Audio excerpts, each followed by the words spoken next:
Na bila shaka mpenzi mtazamaji, tumeingia kwenye awamu nyingine ya awamu ya mazungumzo hii leo. Nikakueleza kwamba tutakuwa tukifanya mdahalo kuhusiana na uchaguzi mdogo wa Ol Kalou, wakati ambapo shughuli zote zimefika kileleni. Hivyo basi tuweze kujadili masuala ambayo yanafungamana na uchaguzi huu mdogo, wakati ambapo pia tunajiandaa kama taifa kuelekea kwenye uchaguzi wa mwaka 2027. Hivyo basi ndani ya nyumba karibu na mimi hapa ni na Caroline Oduol ambaye ni wakili na pia ni mchanganuzi wa masuala ya uongozi. Kwa umbali kidogo ninaye Engineer Kihara Muranja ambaye pia ni mchanganuzi wa masuala ya siasa. Hawa wawili watanisaidia kujibu maswali mengi ambayo tunayo kuhusiana na uchaguzi mdogo wa Ol Kalou na pia kuhusiana na sera ambazo tunazo kama taifa ambazo zinafungamanishwa na masuala ya uchaguzi. Na hivyo basi moja kwa moja mpenzi mtazamaji, pia unaweza wasiliana nasi, unaweza pia tupigia simu, pia utufuatilie kwenye mitandao yetu ya kijamii. Facebook ni TV47 Kenya, YouTube tuko mubashara TV47 Kenya, pia kwa njia ya X ni @TV47.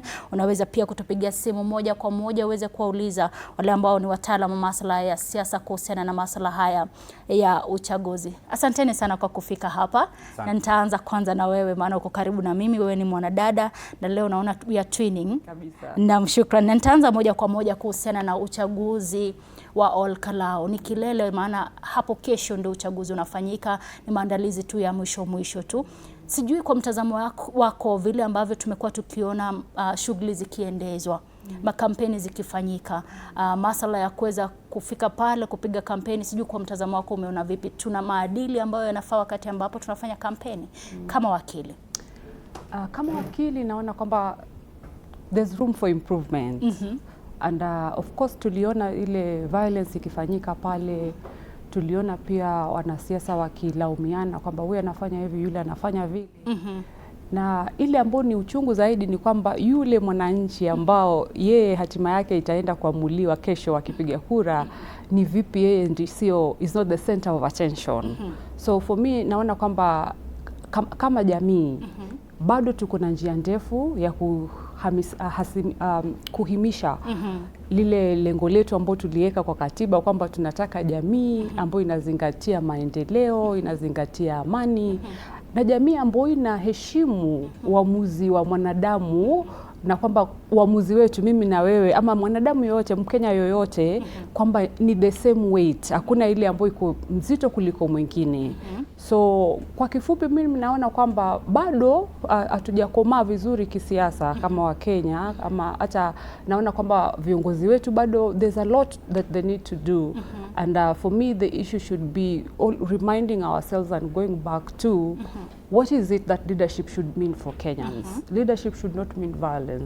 Leadership should not mean enmity. Leadership should mean competition of ideas, so that then the mwananchi gets value for their money, their time, and just being a Kenyan, it should count a lot. Yes. Shukran. Nije kwako Muranja. Naelewa wewe unaelewa sana siasa pia. Labda shughuli na vile ambavyo mambo yamekuwa yakiendelezwa hususan katika kaunti ya Laikipia, eneo la Ol Kalou, kwa mtazamo wako unaona vipi? Tuna mwelekeo ambao unafaa wakati ambapo tunafanya uchaguzi ama vipi? Naweza anza na kusema the end sometimes justifies the means. Siku ya kesho ndio itatuonyesha kama the Independent Electoral and Boundaries Commission kama it's worth for the task. Vile watajibeba kuanzia kesho asubuhi throughout the voting process mpaka jioni, throughout the tally, the transparency ambayo watafanya ndio itatuambia kama kwa uhakika wako tayari for the general election. Hii ni uchaguzi ambayo haitakuwa na wapiga kura wengi sana. Tuseme kura zote zikirushwa labda zitakuwa kama 20,000, 30,000, hazitakuwa mingi. So this is just a litmus test. Watuonyeshe kama wako na ile the ability to conduct a general election. Na vile watajiconduct kesho itatuonyesha kama we should be worried coming to the general election ama we should trust them. Yes. Kwa hivyo unahisi kana kwamba ndio watatuonyesha ama watakuwa wakiportray a picture ambayo labda tutaiona wakati ambapo tunaelekea mwaka 2027. Lakini kile ambacho labda wewe umeona ni kama nini? Umeona wamedhihirisha vipi ama hawajadhihirisha vipi kuelekea mwaka 2027? Kwangu ni kama hawajui kazi yao ni gani. The chairman na the whole committee ni kama hawaelewi the weight and the seriousness of conducting a general election. Ndio. mi naweza wahimiza waende waangalie uchaguzi ambao umefanyika miaka ya nyumaye na waangalie the weight of it. Kama kunaweza kuwa na shida kidogo na waseme wanaweza ahirisha uchaguzi mdogo, what happens when we have a large scale issues of unrest and all that, what will happen with them?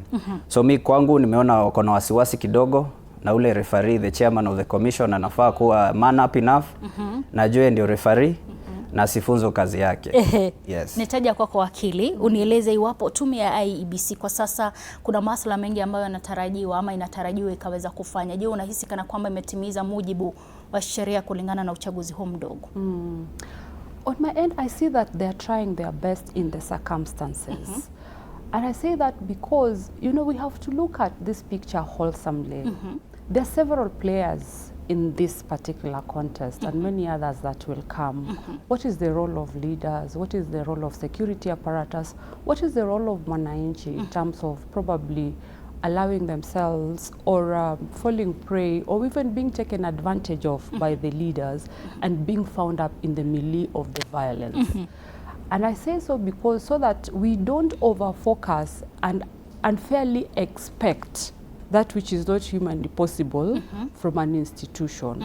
Of course, we must demand for the bare minimum in terms of showing us confidence, for us to trust that the will of Mwananchi will be expressed in a way that is verifiable, fair and transparent. That's the bare minimum that they must be able to give.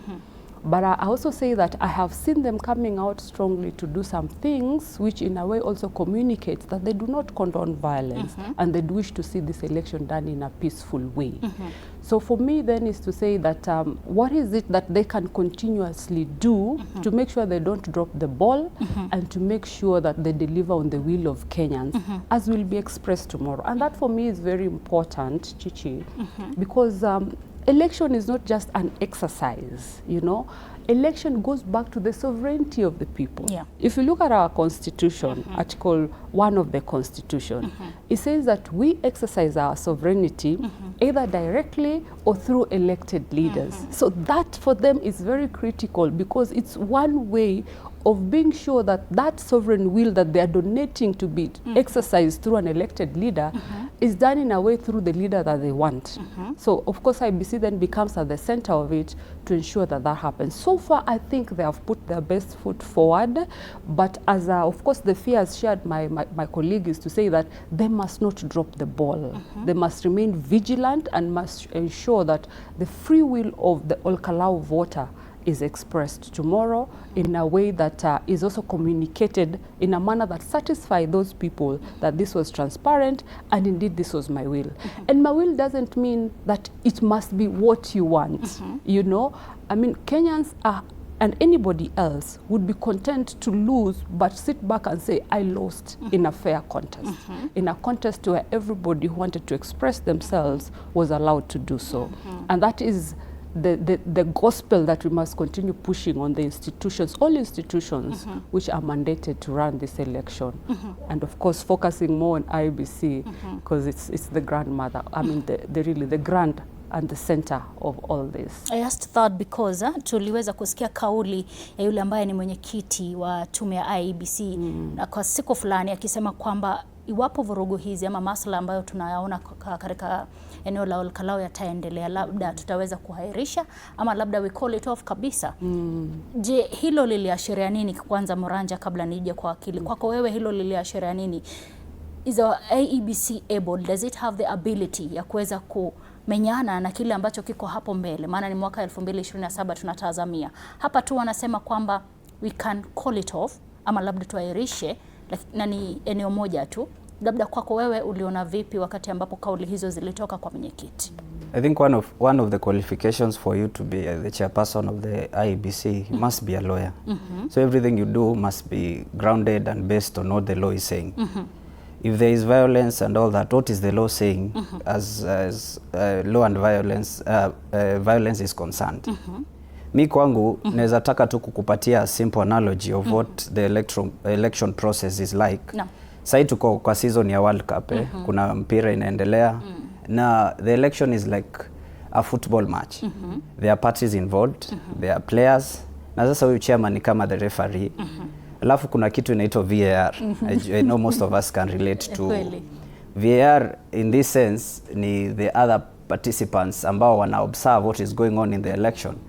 And unfortunate sometimes the VAR inakuwa biased because mtu anaweza kuwa commit an offense, wanarudi pale kwa screen kuangalia like what offense has been committed. So kwangu niko na wasiwasi kidogo na huyu referee ambaye anataka kupostpone hii final kwa sababu ya fans uko nje wanapigana. You cannot postpone a football match like now the match between England and Argentina. The intelligence that they have is that it's going to be somehow a very tense match, so they are ready for any eventualities. So I think even our IEBC should have intelligence on the ground. They should know how to deal with those eventualities. It's not the first election that is being done. So kidogo pale walisema wanataka kupostpone, mimi niliona uli ni referee kidogo akona wasiwasi. As a man you don't postpone, just have measures to check on the security of those who are voting, ensure a very smooth process. We should not see any fear, and you're the one to conduct and manage our 8 million votes, our 6 million votes. So we should have a very high level of confidence, of which now it's lacking. They need to check on their communication skills, how they are communicating to us, their body language. You know, we observe everything, how he's carrying himself. This is the person who will announce the next president in the next year. So anything he says can cause this country to burn or to have peace. So kidogo wale wanafaa wajipange, wapange mambo yao vizuri, wacheze na sheria vile inasema, they abide by the law, na wasikubali kukue na mtu. Unajua kwa VR in USA, wacha tutumie scenario ya mpira ndio watu wataweza kuelewa. USA President Trump alikuwa anasema alikuwa anapiga simu pale kwa VR, some things, decisions zikuwa interfered with. So hatutaki hivyo kwa hii election yetu. We just want the IEBC do your own thing. I know you're going to be intimidated by the state. A lot of things are good, but just deliver freely. We have had elections. This is not the only election. Na where are we? Have we moved forward? Have we moved backward? Are we stagnating in terms of kwa hizo uchaguzi zote ambazo ama chaguzi zote ambazo tumekuwa nazo? Utasema tuko wapi wakati ambapo pia tunazingatia kauli hizi za mwenyekiti? Je, tunapiga hatua, tunarudi nyuma, ama bado tuna stagnate pale kama taifa kwa masuala ya uchaguzi? I think we have not gotten to a place where we have had, you know, the election, the IEBC has been revolving. Now we have independent electoral body commission. Ndiyo. So we want to move to a state where we have an independent one. Ndiyo. But we have not gotten to that independent. It's in letter, but it's not in, like, it's not the actual independent body that we are always looking forward to. And tomorrow is going to give us a clear image, because actually the IEBC, yours is just to facilitate the people to vote and give them the results. It's like we are watching a football match. Tumeona like yesterday Spain wamepiga France. Tuseme kesho DCP or UDA, one of the teams has won. Sisi wenyewe tumeona. So kama sasa tuseme leo tungeamuka tuambie France has won, definitely we will know that that one was a leagued one. Kuna simu ilipigwa mahali and there was biasness. So si tunataka fairness. We want these guys just to our voices we have represented. Tumeamuka mapema, wazazi wetu wameamuka mapema, wakacha kazi zao, wakaenda wakavote. So we just want them to facilitate kwetu a peaceful election. Kwa tali kusionekane any issue that, you know, you can lie to people one time but you cannot lie to them every time. Na mimi kitu moja naamini, siku ya nyani kukufa miti yote hufanya nini? Uteleza. So hata sasa tukiendelea, kesho tutaobserve. Sijaita mtu nyani. It's symbolic, eh? So we are observing. Mimi mwenyewe nimekuwa Olkalau, I spent so much time there. I've interacted with so many people from both sides. Na tunataka fairness kesho. Yes. Shukran. Wakili, sijui swali ambalo nimemuuliza Muranja ni kwamba are we making any steps forward ama tunarudi nyuma ama we are stagnating? Maana tumekuwa na chaguzi zingine. Na kauli yake pia inaibua hisia wakati ambapo pia tunaelekea mwaka 2027. Sijui kwa mtazamo wako tuko wapi katika masuala ya uchaguzi na pia sera ambazo tunazo. Maana iwapo IEBC itasema ni kama inaashiria kwamba kuna wasiwasi. Sijui kama wakili unaona tunapiga hatua, tunarudi nyuma ama tuna stagnate kulingana na wewe? Mi niseme hivi, idara yoyote ya serikali lazima should be held accountable for what it is supposed to do. Again, the same, idara yote ya serikali lazima ifanye kazi kisheria. Ndio. So looking at IEBC, one of the things that I think they must be obsessed with is to ensure that Olkalau voter freely expresses their will in an environment that gives us confidence that this was a free choice. Having said that, I think we should also be accepting of the fact that if the environment that would obtain in a certain situation or in an electoral situation as we are talking about now would be an environment that would diminish, devalue, or even purge the real intention or the real intention of the voter, then we must ask ourselves, will the outcome be an expression of the people? Go back to even why do we have laws that allow nullifying of elections? It's because at that juncture, a court is satisfied that whatever happened here is not an expression of free will of people. So I think IEBC is trying to say, and looking the picture wholesomely and saying, if we find ourselves in a situation that we see that the environment will not allow the free will of Olkalau people to be expressed, then the law allows that we can take this course of action. But most importantly, and I agree that they have to continuously show us confidence that they are doing everything they can to ensure that the people of Kalau and any other Kenya at any point in time that we're doing elections, that will go on as planned.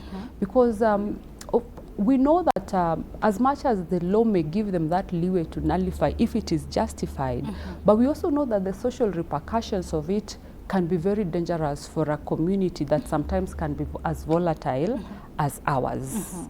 It can have unintended effects of feeling that the state is not holding together and giving the impression that lawlessness may creep in to the extent that you are not able to stand up to the aggression or perpetration that is being done by the perpetrators. So that balance, they have to continuously strike it.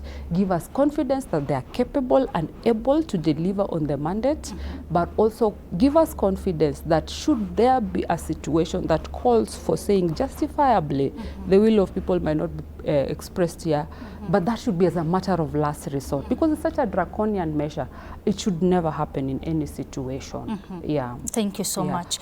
Muranja, ningetaka kujua masuala gani yamekuwa yakiamua kura, maana tumeona katika eneo la Olkalau UDA ina ubabe wake, pia tumeona DCP, hadi wakati ambapo labda unasauka na kwamba kuna vyama vingine, na pia ubabe wa haya hivi vyama viwili unafanya kuona kwamba ni kana kwamba kutakuwa na kura, ama Mkenya atafikiria kana kwamba chama ni UDA ama chama ni DCP ama chama kiwe Jubilee, lakini ni sera ambazo Wakenya wataangalia, ni uchumi wataangalia, ama ni ushawishi wa vyama. Kulingana na wewe, hadi wakati ambapo tumefika, masuala ambayo tunaona katika Olkalau, unaona ni nini hasa kinachoangaliwa sana ili kuweza kufanya maamuzi wakati wa kupiga kura?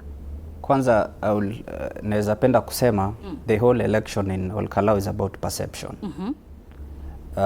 The president and the former deputy president, they want to put a perception of who is popular in the mountain, because we have had by-elections in other places and they have not attracted as much interest as this one has attracted. I've been there na tumeona mpaka sitting MCAs, MPs, governors wamekuwa wakienda Olkalau. Hata mimi nimekuwa na very many MPs, wengine from hata Yela. It is a perception as we approach the general election. So sana sana hapa, hata ukienda ulize mwenye anaishi Olkalau about the manifesto, hatujazisikiza manifesto sana. Kuna perception na kuna manifesto, hakuna mahali tunaweza sema huyu akona manifesto mzuri kuliko huyu mwingine. Ubabe na ushawishi wa vyama. So this one is a battle between two giants of the control of the mountain. And I think it's a battle of the past against the future. UDA imekuwa popular sana kwa the previous election. Na ile popularity imeenda ikienda chini, na yule upendo wa kwanza, Biblia inaita the first love, ilienda chini kidogo. That's why unaona UDA wanatumia a lot of force. Mimi napenda kutumia misemo kidogo. Nikiona kuna msichana labda nataka kuingiza box na ni kama akubali, natumia njia zote.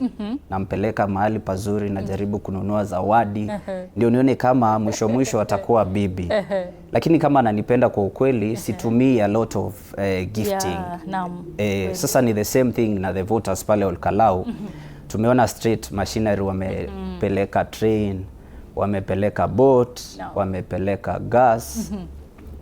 Mambo mingi imeenda pale kwa sababu ni ile kujaribu kununua upendo wa wale wapiga kura. But if we have the real issues of the people, the real issues affecting the people of Olkalau, hiyo discussion hakukua. Because ilikuwa sasa ni vyama tu, mimi mwenyewe niko kwa chama cha DCP. So ni ile perception tu ile ndio inaleta ile shida. The government wants to show that it's still in control. Na bado the new upcoming party bado inataka kuonyesha umaarufu wake.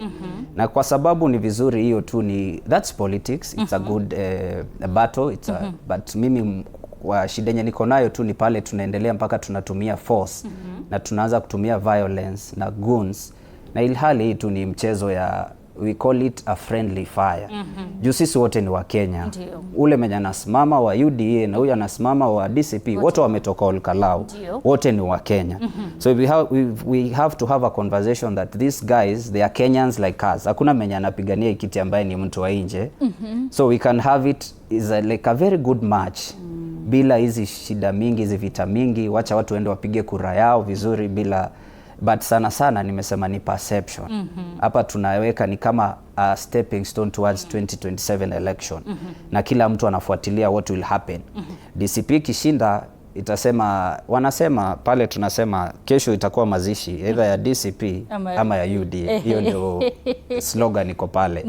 Kwa sababu wanasema huyu akishindwa amezamishwa, mambo yake imeisha. Ni kama tu tunaita knockout stage. But I think it goes beyond that. There's life after hata kesho. Kuna mambo mingi. Siasa, a day is very long in politics. Wenye watashindwa kesho, bado kuna mambo mingi itakuja. Labda by elections zingine zitakuja. But me, I will just want it to be a very good friendly fire between the two parties. Mmoja akona nguvu kidogo juu ako kwa serikali. Na akona straight machinery, lakini asitumie kuni-intimidate. Ni kama sisi wote tunataka huyu msichana mrembo. Huyu mmoja anakuja mpaka na bunduki ananiambia mimi nitakuua kama utaniachia msichana. Wacha ikuwe friendly fire. We play according to the rules of the constitution. Ikuwe open. Na sisi tunaweza sema hata sasa wawachilie hata watangazaji. Tulikuwa tunaongea na one of the guys hapo, tukamwambia nyinyi ndio mtatuonyesha the real thing that is happening. Polisi wasizuie watangazaji to observe what is going on. It's supposed to be a very open. It's not hidden. Tunafaa kujua kila polling station hivi ndio kunaendelea pale kwa kuhesabu kura, wakubali hata watangazaji wakue. So they should not try to hide anything. Wacha ikuwe tu open. Kama kuna issue ya insecurity, wacha hata hiyo tu ikuwe live. Tunaona yenyewe huyo ni huyo anakuja kuharibu security ya wapiga kura, huyo ameshikwa. Let it be open. So kwangu ni about perception. Ini vita ya two giants. Moja alikuwa naibu akatolewa, so hapa wanapatana. Sisi tu tuko hapa kuwasaidia wapigane, na Mungu akisaidia wasiumizane na tupate. Shukrani sana Muranja. Wakili amezungumzia swala la bribery. Wakati ambapo kwangu mimi nachukua kama ni bribery, wakati ambapo bribery katika sheria inakabiliwa kisheria vile ambavyo inafaa. Lakini tumeweza kuona baadhi ya viongozi ama baadhi ya wanasiasa wakipeleka goodies wakati huu wa kampeni. Hiyo tutaita vipi na labda inafaa kukabiliwa vipi? There's something they call treating in election offenses. And that is to say that you're offering me food, drinks, or provisions to persuade me with an intention to persuade me to go in a certain way. So it is an offense, it is there, it's an election offense. So it should not happen.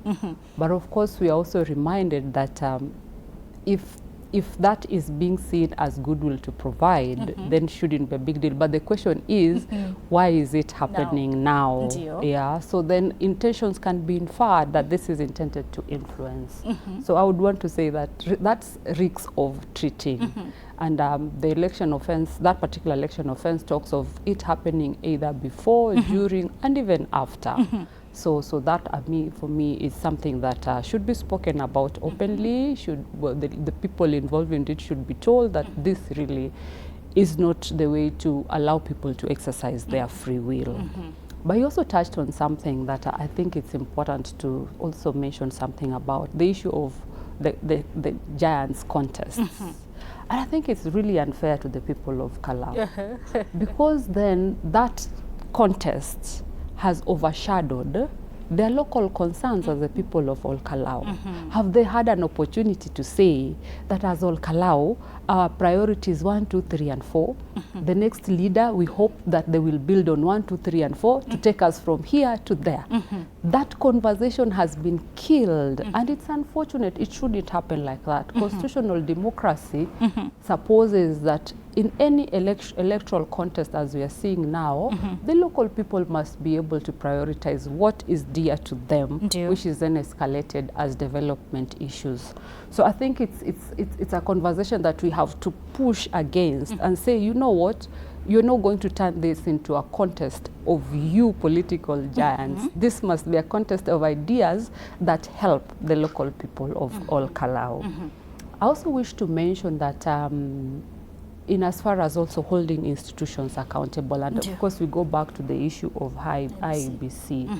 So let the participants in the elections, for example, agents of candidates and all, let them be vigilant enough, because I tell you what, we all benefit when institutions are held to account to do the right thing. Let them gather that evidence, because beyond IEBC, we have judicial institutions that can arbitrate on disputes, electoral disputes, so that then people don't feel like they are boxed into a certain way. So let the players, the political players, also take their civic duty far and beyond, and say that this is what we will gather to prove 1 or 2 things, and use the formal institutions also to arbitrate on the issues that will come about. Because when we have a strong electoral process, electoral system, it gives us confidence, all of us, that Kenya is ours. I was watching one of the clips the other day by a constituent in Ol Kalou, and I liked the way he ended off his conversation, because he said, at the end of the day, yule atachaguliwa ni Mkenya. So why are we killing ourselves about these things? We have to push back and let the result of this Ol Kalou count for the people of Ol Kalou. And that is what the Constitution envisaged when we wrote our social contract through the new Constitution, that my vote and your vote will count the same way, and that the leaders will exercise that will, my sovereign will, which I've delegated to them, in the way that serves me. Yes. Good. Nitauliza kuhusiana na swala la goodies, na pia kuna vurugu ambazo tumeshuhudia Bwana Muranja, na pia kumekuweko na tetesi za lugha ya matusi wakati ambapo wanafanya kampeni. Je, tutajiuliza tume kama NCIC haifanyi kazi? Ni kazi haifanyi ama vipi? Ni kiwango kipi ambacho tume kama hii inafaa kufanya kazi? Sijui kwako unaona kuna kudidimia ama kusahau kwa majukumu ya tume kama NCIC wakati ambapo tunaona masuala kama haya huko Ol Kalou? I think kuna selective justice in which most of these agencies they are not balanced. Let's say, like, if member of the opposition says something, atakimbizwa, lakini mwenye ako kwa serikali akisema the same thing, hakuna kitu atafanyiwa. So I think these bodies, agencies have not been fair, because the same thing will be said by someone from the opposition and said by someone in government.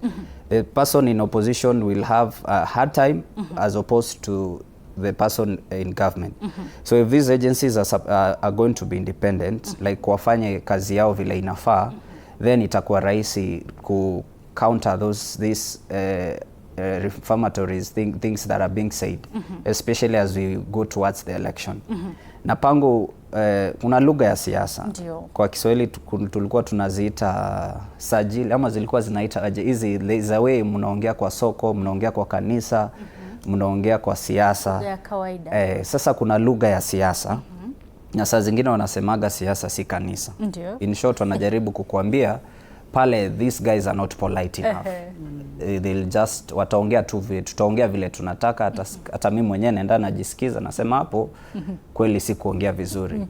But I think tunafaa kuwa na, unajua tukiona mtu mwenye ako kwa serikali amekatazwa, amepelekwa in that commission kwa sababu ya such statements, tutaona the team iko serious. Na as we kama sahi tunaweza sema so far so good. Olkalao ijakuwa vile, yes, kumekuwa na those incidences ya violence, lakini mpaka wa sasa kumekuwa kuzuri, kumetulia. Na mimi nimekuwa huko sana kwa wakati mwingi, nimekuwa nikitembea huko kuongea na watu. Na sana sana ile agenda, hata sisi wenyewe tuko DCP tulisema, ukiangalia ukihesabu sasa tunaenda mwezi wa 8, by February kutakuwa after some time the parliament will be dissolved, na kila mtu ataenda kutafuta kura. So there is no meaningful development yenye itafanyika na half an year or something. So hata sahi hata MP mwenye labda atakuwa kule, hakuna kazi ile kubwa sana ambayo ataweza kufanya na hiyo time kidogo. So ndio nikarudi pale, ni about the perception. Sana sana hata mimi naona ni ile tunataka kufunza the ruling party adabu. Ni ile of which is a good thing. Kwa sababu if we can settle our scores through voting, it's very good. Kama mimi sasa nikiwa na shida na hii serikali nitasema na mgoja next year ndio nimtoe through the voting process. That's a good way. Because that's a lawful way of handling your concerns, as opposed to demonstration and all these things. Mimi mwenyewe anasema change can come through the bullet or by the ballot. The ballot is safe because no one will die when you're looking for your change. Na sasa juu tumefika ni kwa the ballot, wacha wa facilitate the change. Ile agitation ambayo tuko nayo na how the economy is performing, vitu haziendelee vizuri, that agitation we can only let it out through voting. Lakini sasa kama ikifika hapa tunataka ku let out hii makasiriko yetu, bado tunataka kufinyiliwa hapo ndio naona kutakuwa na shida kidogo. So mimi naona kesho kuna a lot of political scores that are going to be settled. Kuna ile kusema umetuzoea ambayo kesho itakuwa ya kuwa settled, of which is something good. It will communicate. Actually, the government should allow a free and fair election tomorrow, so that they can see if the people are with them or without. Because sasa wakijaribu kufacilitate the election, they will not know the real concern of the people. Wangeallow tu iende tu freely, wale wapiga kura wapige vizuri. Hiyo yenyewe itawaonyesha kama watu ambao tunaongoza kama wanatutaka ama hawatutaki, through the voting. Yes. Lakini wakati fulani nikija kwako wakili, tumeweza kuona baadhi ya viongozi wakisema hadharani vile ambavyo wametumia fedha, kama yule ambaye ni Member of Parliament for Nakuru East, David Gikaria, na akaweza kutozwa faini ya milioni 2.5 pamoja na mwenzake yule ambaye ni Wanjiku Muhia.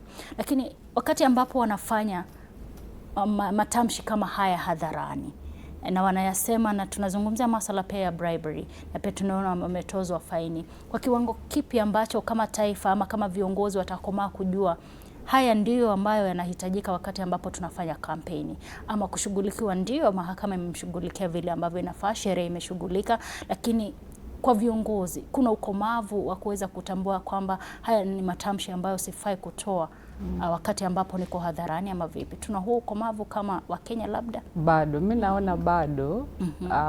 Kwa sababu wewe kama leader ama kiongozi, unafaa kuuza sera, si kuuza pesa. Unafaa kufanya yale ambao yanatumikia wale unawasimamia. Sasa sio ukomavu, kwa sababu sasa wewe leader ndio sasa unapatikana unafanya yale ambayo hayafai kufanywa. Sasa huyu mwananchi ambao anakuangalia wewe umuongoze, utamuongoza vipi? Kama sasa utakuwa unamuongoza kwa shimo, ndio sasa wote sote tuangamie. So hakuna ukomavu pale, hakuna ukomavu pale, na ndiposa ni muhimu Wakenya wakiendelea hii mambo ya election wachukue muda waangalie ni nani hasa yule ambao watatupeleka vizuri, kwa sababu siku njema huonekana asubuhi. Si ati kwamba hawa watu hatuwajui, we live with them, we know them. So people should take the opportunity to vote, the voting opportunity, to say we must get the right people out of these ones, because it's a bad picture, it's a bad show, and leaders should not be involved in bribery. This is a clear indication to show watu wa Olkalau ama wapiga kura wa Olkalau wameweza kushawishiwa kwa namna ambayo labda haifai kutumia fedha, kutumia these goodies. Labda kama Mkenya, wakati ambapo haya yote, is it okay? Kuna wale ambao wanasema Bwana Mranja, nitakula lakini kupiga kura ni mimi na sere yangu. Unaona vipi wakati ambapo tunazungumzia swala la maadili? Maadili yanafikia kiwango gani wakati ambapo tunaona viongozi wanatuletea ama wanapeleka the goodies na pia hadharani wanasema tunatumia fedha kama hizi ama fedha kiwango fulani, maadili ambayo yanafaa kufuatiliwa. Ukiangalia Chichi, hata tuseme turudi kwa constitution, katiba, kwa sababu hiyo ndio sasa ndio anka yetu ya katiba. Inasema vizuri, ukiangalia kifungu cha 91 inasema kwamba political parties muuze sera zenu, muuze zile vitu mtafanya, sio kuacha leaders wakuje waseme mambo zao ama wafanye vitu kama bribery ambazo tunaona hizi. Kwa hivyo hata ukiangalia article 10 of the constitution, it talks of integrity. Integrity means that whatever resources you're in charge of as a public officer, you use them for the good of the people, not to use them to bribe them, to pursue, to unduly influence them in a way that serves your purpose as an individual and not their purpose. Do you think watu wa Olkalau have been unduly influenced by what is happening, by what we have seen, fedha kama hizo? Kwa mtazamo wako labda sasa kama Mkenya. I think I may jump the gun to answer that question because to be honest, I have not been on the ground to say that I have interacted nikaona ni hivi na vile. But the truth also is that yes, there's a chance that there could be that undue influence because human behavior is the same across the world, whether in Olkalau or whichever other place. And that reminds me, Chichi, I think at some point as a country also, we dropped the ball on civic education and empowerment, election education. So for me, it's a wake-up call to say, yes, we made some gains, but we slumbered a little bit. Let's go back and restart that conversation or continue that conversation in a way that gives value to Kenyans at the end of the day. But yes, human behavior is the same across the world. Shukran kaya hapo. Tunaye mtu kwenye njia ya simu. Tunaye Steven kutoka kaunti ya Kisumu. Steven, habari za sasa, habari za asubuhi. Labda utasema vipi ama utachangia vipi mada yetu ya siku ya leo wakati ambapo tunatarajia uchaguzi wa Olkalau? Bila shaka unazungumza na Steven Mweresa kutoka Kisumu County. Naam. Nimekuwa nikitegea vile mlianza mjadala. Naam. Nimekuwa nikifuatilia pia habari zenu, news zenu vile mnatangaza hali ilivyo kule Olkalau. Shukran. Tumeona visa vingi zenye zimefanyika huko. Tumeona Gachagua ameibua madai kuwa kuna njama ya kuvuruga amani kule. Naam. Amedai kuwa kuna askari pia wamewekwa pale, sijui ni kuharibu, lakini mimi najua lengo la askari labda ni kupeana ile security. Naam. So labda yale madai yenye ameibua leo, ndio ningeomba vyombo vya usalama wakae chini waangalie. Kwa sababu wanasema rumors ni karibu na kusema ukweli. Maybe amesikia fununu kwa sababu anasemanga anakuanga na zile wale insiders wenye wanamwambia maneno yenye yanaendelea pale upande wa serikali. Naam. So labda Gachagua amejua kuna chenye kitaendelea kule, ndio maana amerei sala mapema. Kitu kingine ningeambia wale wakazi wa Olkalau. Naam. Nyinyi mnajua serikali mlichagua 2022. Na kwa miaka hii yote amjaona wakiwashughulikia vile wanawashughulikia saa hii. So kama mlipokea chenye mlipokea kutoka kwa serikali, unajua kura inakuanga siri yako. Ndio. Usipokee zile goodies alafu uende pale upige kura. Next year then mwanze kulia, tuliambiwa tukachagua watu kumbe ni viongozi wabaya. Naam. Si vizuri. So unawaambia wakazi wa Olkalau pale. Nyinyi ndio tunataka kuona kama litmus kwa hii IEBC ya saa hii. Naam. Uchaguzi ikikuwa free and fair, tutakuwa na uhakika kuwa uchaguzi wa mwaka ujao utakuwa na transparency and accountability. Naam. Otherwise mimi nifurahia sana kuongea na nyinyi. Shukran. Tumeshukuru pia Kisumu, watu wa Kisumu wamewasalimia pia, nitawapea salamu zenu TV47. Asante, wasalimie pia. Asante. Shukran. Huyo amekuwa mtazamaji wetu kutoka kaunti ya Kisumu na amezungumzia swala la yule ambaye alikuwa ni naibu wa rais Rigathi Gachagua akaweza kuibua tetesi kwamba kuna njama labda ya kuweza kuvuruga namna ile kwa namna moja ama nyingine hapo kesho. Tuzungumzie swala hilo kidogo tu, maana wanasema kwamba wale maafisa wa polisi wameweza kupelekwa pale kwa wingi zaidi. Tuangazie tu kidogo kuhusiana na kile ambacho ameibua kama mtazamaji wetu. Hilo linaashiria nini? Jesi kulinda usalama, ama kauli ya Rigathi Gachagua inaonyesha wasiwasi wowote wakati ambapo tunaelekea kwenye kampeni hizo? Mranja. Kwanza Rigathi Gachagua is my party leader. Na kuna kitu moja huwa anasema. Naam. Akikwambia bibi yako ako na mimba uanza kununua diapers. Amesema hiyo mara mingi sana. Na hata sisi tunaona akona a lot of intelligence na anajua mambo ambayo sana sana yanafanyika. Kuna mwenyewe amesema anajua sometimes kuna vitu anasema after some time unaona hiyo vitu imekuwa ukweli. So hata hapa sasa akisema the essence of the police, kuna mambo mbili. Anaweza kuwa wamekuja ku maintain law and order or cause disorder and facilitate the voting to go towards the side of the government. Bwana Muranja, kuna mwingine anataka kuchangia. Okay. Tunaye Albert kutoka kaunti ya Nakuru. Kunradhi Albert, wapo unanipata habari za sasa, labda utachangia vipi mada yetu ya siku ya leo? Yes, habari zenu kwa studio. Njema njema. Yes, naitwa Robert Pitt. Naam. Niko Nakuru. Salamia wageni wetu ambao wako hapo kwa leo. Wamesalimika. Na tumesikia kwamba kuhusu maneno ya Olkalau. Maneno ya Olkalau kesho yataenda maneno ya uchaguzi. Na tunatakia mema wakienda kufanya maneno yao ya election. Hivi ya kwanza nilikuwa naonelea kuhusu maneno ya Olkalau. Ndio. Bado Olkalau sahizi ni bedroom ya Gachagua. Lakini president anang'ang'ania sahizi kuingia bedroom ya Gachagua. Naam. Sahizi bunge yenye inaendelea huko ni kati ya DCP na UDA. So sahizi tunaombea hawa tu watu wa Olkalau, ingawa uchaguzi tunaombea uikuwe haki na huru. Ndio. Ili kesho tu serikali wao wanang'ang'ania ili waone kesho kama hii uchaguzi itakuwa ya huru na ukweli. Na tutajua kwamba hii maneno ya bedroom ya Gachagua tutaangalia kesho mechi president atakuja kufaulu kuingia bedroom ya Gachagua. Lakini kwa siku ya leo tumeshukuru kwa vile umeongea siku ya leo. Tumefurahia na tunawatakia mema. Asante sana Robert Pitt kutoka upande wa Nakuru. Asante sana. Tegea runinga ya TV47. Turejee hapa Bwana Muranja anasema tu anawatakia wale ambao ni wapiga kura wa Olkalau kila laheri wakati ambapo wana exercise their duty ama their right. Na hivyo basi nitarejea kwako, ulikuwa ukizungumza swala fulani kuhusiana na vile ambavyo kauli ya Rigathi Gachagua iliweza kutokea. Labda kwanza ambaye amepiga simu ametoka Nakuru. Mimi nimetoka Nakuru. Na nagombea kiti cha MCA pale town. Na kuna mahali uliguzia MP wangu wa Nakuru East. Ndio. Ambaye alienda alienda kupeleka pesa Olkalau. Ndio. And it's so unfortunate anapeleka pesa huko, na kwetu Nakuru town barabara zinakaa kama chapati. Unaona chapati patches. Zile potholes zimewekwa patches, the roads are not good.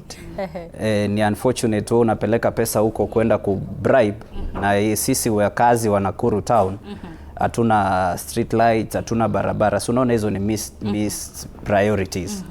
So nilikuwa tukirudi sasa pale kwa ambao umesema the presence of the police. Ndio.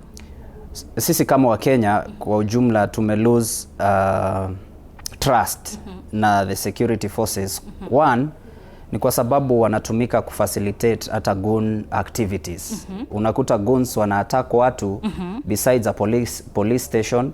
Kuna video zinaonekana unakuta guns wana-attack watu, polisi wako nyuma yao. So it raises a concern, like why should you bring like 4,000 police forces in one constituency? What about the general election? If we are to replicate the presence of the police at Olkalau, tufanye sasa times 290 constituencies, inamaanisha polisi watakuwa wengi hata kuliko wapiga kura. So one, polisi wakiwa pale wanaweza kuwa labda wameenda kufanya kitu inaitwa voter suppression. Kuna mama mzee akiona polisi wamejaa sana ataingia uoga, hata atashindwa kwenda kupiga kura.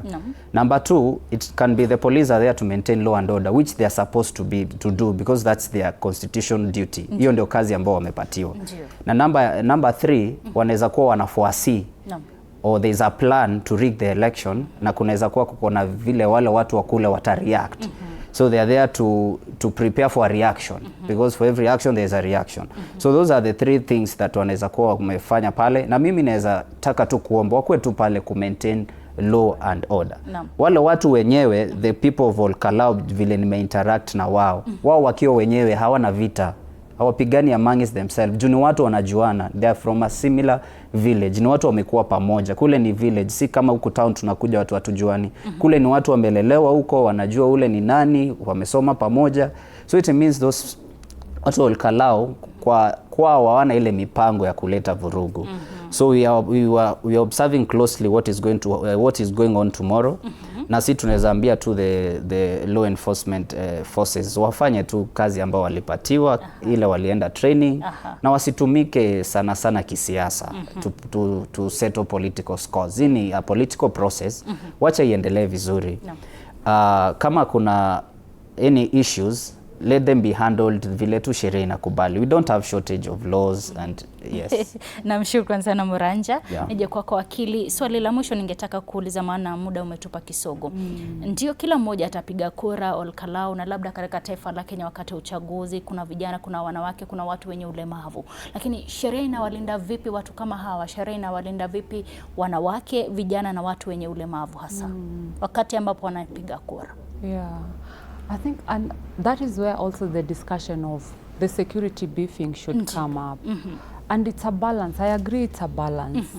It's a balance because you don't want it to look like intimidating the people, but you also want to live up to your responsibility as police force to ensure that you have protected the disabled, those living with disability, the women and children. So ultimately the test will be in how have they executed it. At the end of it, will they have felt that they were protected and not violated in any way? And the same with people living with disability.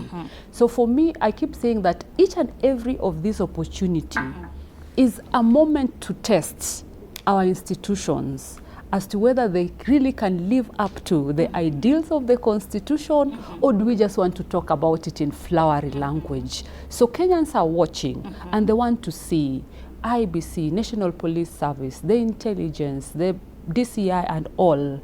Are you going to live up to the ideals of the Constitution and make it count for the people of Olkalau, the women and children as you have mentioned, and those even living with disability? So vigilance to make sure that those institutions are held accountable and they deliver, most importantly, on what we expect of them. Thank you so much. Nitawapa kila mtu dakika moja. Tukianza nawe Muranja, dakika yako ya mwisho wakati ambapo tunaelekea kwenye uchaguzi wa Olkalau. Matarajio yako labda ni yepi wakati ambapo pia macho yote yamelengwa kwenye kaunti ya Laikipia, eneo la Olkalau? Kwanza kama Kihara Muranja, nawatakia wakazi wa Olkalau a very peaceful election day. Na pangu mimi naweza waambia mmekuwa na makasiriko mingi sana na hii serikali. Kesho mmepatiwa nafasi safi ambayo iko kwa kikatiba kuwaonyesha how you feel about the government. If you have discontent against it, if you have disagreed with it, tomorrow is your opportunity to vote against it in a constitutionally allowed process. Kesho ukipigia ambaye si wa UD hakuna sheria unavunja. So pangu mimi naweza wahimiza waangalie sana. We need that voice because sometimes the voice can help the nation. The government can check on a few things from how the voting will be done tomorrow. So mimi nawatakia kila raheri, na tutakuwa pale tukiobserve kutoka mbali kwa sababu chairman alisema anataka tu wakazi wa pale wakue. Sisi tutakuwa tu observers, na pia tunaweza taka ikuwe very open. Wacha ikuwe very transparent. Wasifiche kitu, wasizime stima, wasifukuze watangazaji.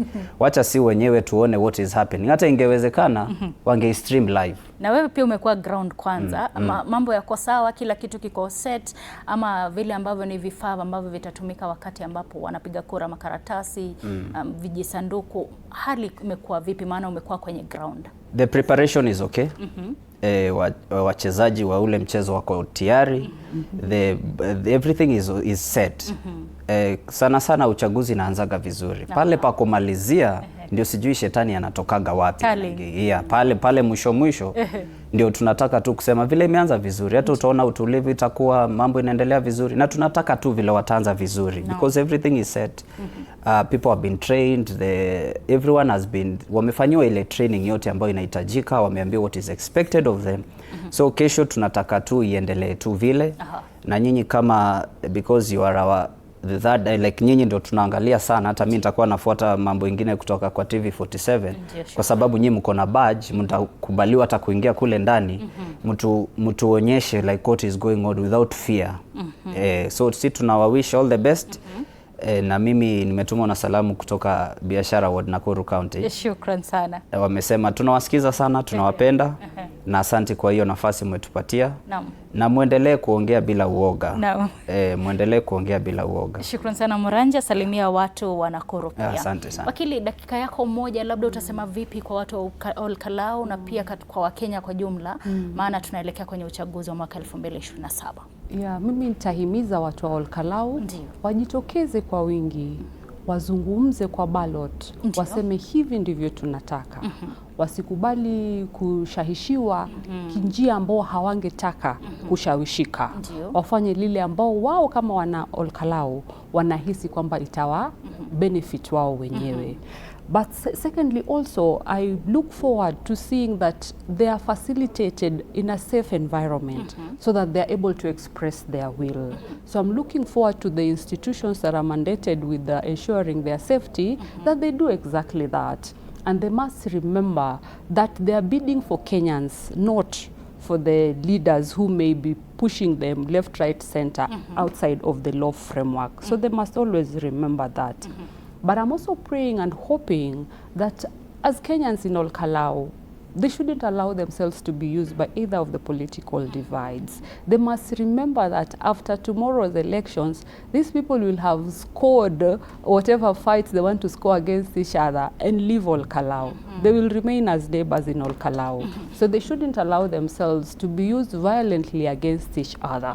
You know, let them differ in opinion, but that should not count for violence against each other, because voting will end tomorrow, but they have a life to live post tomorrow.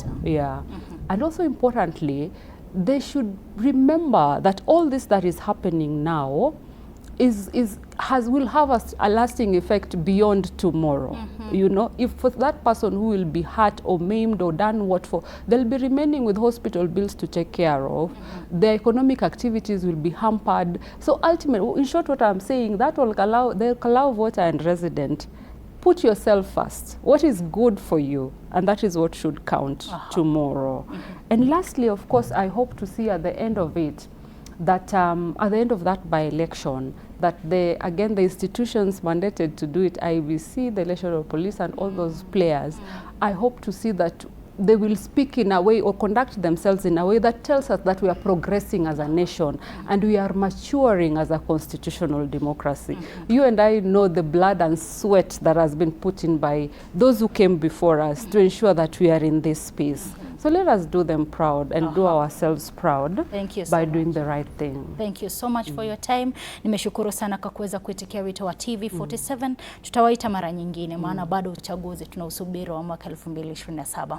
Hivyo basi mpenzi mtazamaji, kumbuka amekuweko Engineer Kihara Muranja ambaye ni mchanganuzi wa masuala ya siasa, pia ni mwanasiasa ambaye anawania nafasi katika kaunti ya Nakuru kama MCA, na pia kumbuka kwamba kuna Caroline Oduor ambaye ni wakili na pia ni mchambuzi wa masuala ya uongozi. Hawa wawili wamenisaidia kujibu maswali moja mbili kuhusiana na uchaguzi mdogo wa eneo la Ol Kalou kunradhi katika kaunti ya Laikipia. Hivyo basi mpenzi mtazamaji, tunatarajia kwamba uchaguzi huu utakuwa ukifanyika kwa njia ya huru na haki kulingana na katiba ya Kenya. Hivyo basi nimekuwa wako Chichi Josephine Kariuki. Shukrani za dhati kwa wale wote ambao wametegea runinga ya TV47. Hadi wakati mwingine, kuwa na mchana mwema. Thank you.